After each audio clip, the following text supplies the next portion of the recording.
I believe we have Sweeny back. Sweeny, you back, pal? Yes, sir. Okay, so you were saying about Mr. Severino. Go ahead. Yeah, just the fact that, that he retired 6 in a row after giving up that monster home run to Ortiz, I mean, that just shows me, that when you talked about poise, that's the thing that stuck out to me. Yeah. You know what's interesting, Sweeny, and, as a Yankee fan forever, it's frustrating, and for a while you kind of get used to it, and there's not much frustration that comes with being a Yankee fan, but this one element, as a purist, it always has bothered me. The way they've overhyped their prospects. And I get it, it's for business, whether it's the outfielders, certainly pitchers, non-relief pitchers. They just don't pump out flame-throwing, high-end, aces. They just don't. They buy them, or they draft and develop guys like Phil Hughes, who are probably more of a poor 2 or a good 3. This kid, to me, early on, just the first eye test looks like the real deal. And you know what? It makes Brian Cashman look a lot smarter for not cracking at the deadline for a Cueto or a Price or a Hamels and holding on to this guy. It looks like a little justification in doing so early on. I love when guys like you and they ask me, is he the real deal? Because when they say, is he the real deal, what they're really asking is, can he win 4 Cy Youngs, 2 World Series MVPs, and go into the Hall of Fame? Yep. I'm going to bet against that, yeah. But is he going to be a big league pitcher? Yeah, I think so. You mentioned Phil Hughes. Phil Hughes has been in the big leagues for, 8 years? He has had a couple of pretty good seasons. He's a major league pitcher that the Yankees turned out. Is he, if everybody measures, everybody's bottom line measuring stick has to be Andy Pettitte and Whitey Ford, well, I don't think you're going to be too successful.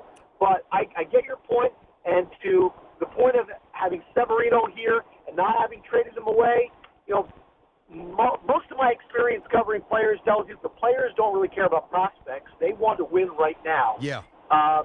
Right? This kid's been brought up now in place of trading for Price or Cueto or anybody else. If you can help them win now, I think they'll be satisfied. We're talking to Sweeny Murti. They're on CBS Sports Radio, Tiki and Tierney Show. Severino looked good, 7 whiffs, no walks. Didn't really get help with the sticks or the defense. One of the runs unearned, and Sweeny Murti is with us, WFAN Yankee reporter, talking about it. And listen, it's funny. I jotted it down when you said Whitey Ford and Andy Pettitte. I get the what you try to illustrate there, but think about this. You referenced 2 guys. One was in the 50s, and one came up in the 90s. So the gap, and there's really nobody in between. Maybe, Guidry was really good, but there's very few. That's the point. Bad teams, Guidry, sure. But that's the point, that there's been a dearth of high-end starters pumped out for the best franchise in baseball. It's really amazing. But go through the other teams and tell me how many that they have cranked out.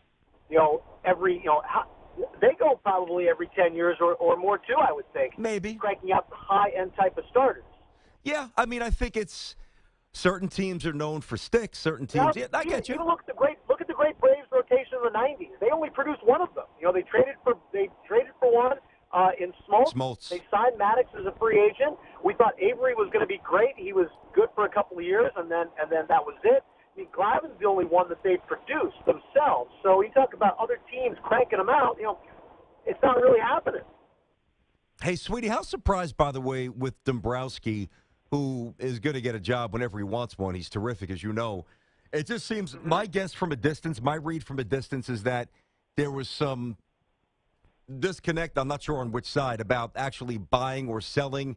And we know Ilitch wants to bring a championship to Detroit. I'll tell you this, I wouldn't be surprised if Dombrowski winds up with the Red Sox. He's that good. Yeah, he's really good, and he has been for a long time. You're right. Yeah, there's obviously some friction there with ownership and the direction. I don't know the details of it, but here's a guy who's he hasn't been afraid to spend money. The Tigers have been in go for it mode for a long time.